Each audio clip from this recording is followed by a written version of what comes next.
Okay, here's another little story. By the way, today's date is June the 26th, 2013. And there again, it talks about growing up in Quitman, Georgia, small town where a kid could just run around and stay gone all day and not have to worry about being hurt or anything. We lived on the edge of some woods. Ours was the first house out on the edge of a lake. And back then, we didn't necessarily have garbage service, except in town. We did not live really in town. Didn't live that far from town, only about 2 or 3 miles. And I used to find critters all the time. I'd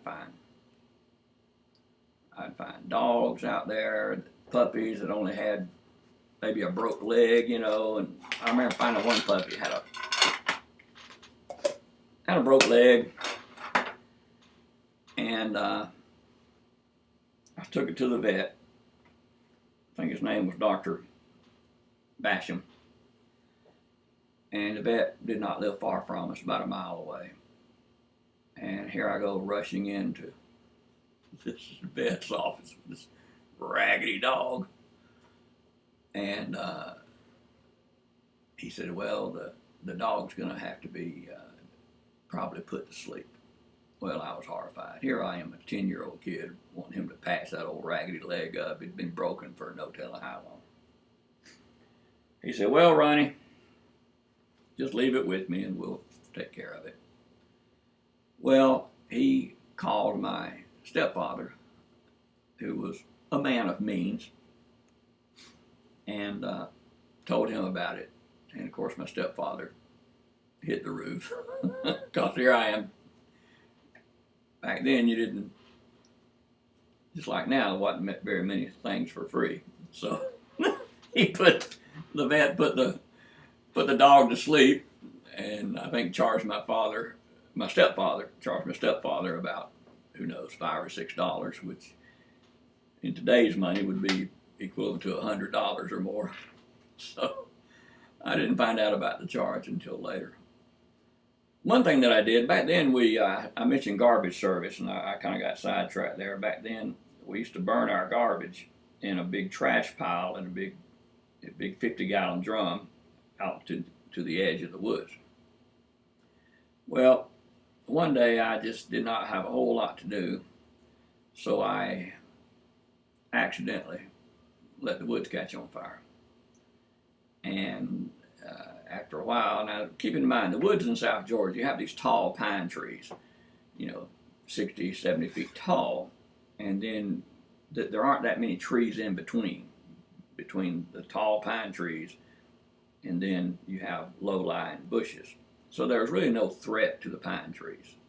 In fact, in the grand scheme of things, it probably did that area good to catch on fire every now and then. So I intentionally caught the woods on fire, and kind of got away from me. I started trying to beat the fire out and couldn't do it. So I ran to the house and, Mom, you gotta call the fire department. The woods is on fire. So she gets on the phone and calls the fire department. And within a few minutes, the firemen come roaring out there. They didn't have much to do. There weren't that many fires back then. And it was so funny. The fire trucks were followed by a bunch of little boys on their bicycles. And following behind them was a bunch of little dogs belonging to the boys. It was just a scene out of a typical small town living in the South. So they came out and very rapidly put the fire out with water. And of course I told my mother and my stepfather that, hey, it was an accident. I didn't mean to do it. Well, the next fall, by that time, the bushes had grown back, the grass had grown back. Of course, it had grown back during the spring and summer. By the fall, it had become dry again. So I got bored again one Saturday, and I accidentally set the woods on fire again. I was a regular little pyromaniac. There again, we called the fire department. Well, this time they called the Forest Service, and they kind of figured this little boy out. All this was happening quite by accident. Well, they came out with one of these big tractors that has a plow on the back of it, and the plow is kind of shaped like this, and it dug a trench. It's about 4 or 5 feet wide around the edge of the fire, so that in the future, if it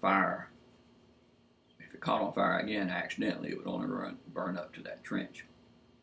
In fact, that's what the fire marshal told me. He said, well, Ronnie, in the event that this accidentally happens again, it'll only burn so far.